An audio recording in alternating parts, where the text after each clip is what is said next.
આવીને જઈ શકશે। સીએ, એનઆઈસી, સીએસઆઈઆર અને એસએસસીની પરીક્ષા આપી શકશે। જે વિદ્યાર્થીઓની પરીક્ષાઓ છે તે પરીક્ષાઓને ધ્યાનમાં રાખીને રાહત આપવામાં આવી છે। પરીક્ષાર્થીઓને આઈ કાર્ડ બતાવીને તેઓ પરીક્ષા આપી શકે છે।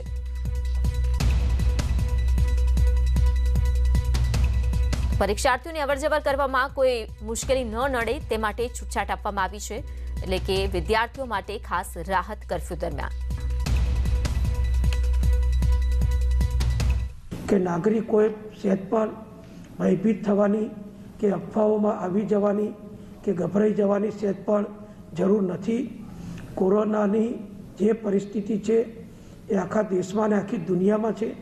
સદનસીબે મુખ્યમંત્રી શ્રી વિજયભાઈના નેતૃત્વ નીચે અમે છેલ્લા 8 મહિનાથી સતત જે કોર ગ્રુપની મિટિંગમાં નિયમિત રીતે મળી આરોગ્ય વિભાગ અને બીજા વિભાગોના સંકલનથી અમારા હોસ્પિટલોના ડૉક્ટર, પેરામેડિકલ સ્ટાફ બધાના સંકલનથી જે રીતે દર્દીઓની સારવાર સેવા કરી રહ્યા છીએ એના કારણે મોટા પ્રમાણમાં દર્દીઓ સાજા થઈને ઘરે પરત પણ મોટા પ્રમાણમાં ગયા છે।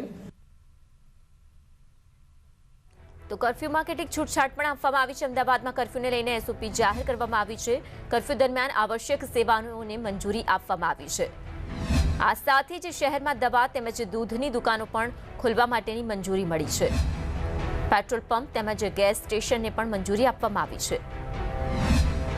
આ સાથે ફાર્મા કંપની અને ઇલેક્ટ્રિકના કર્મીઓને પણ છૂટછાટ આપવામાં આવી છે। અમદાવાદમાં કર્ફ્યુનો અમલ થઈ ચૂક્યો છે શરૂ। તો બીજી તરફ કોરોનાના વધતા કેસને ધ્યાનમાં લઈને રાજકોટ, વડોદરા અને સુરત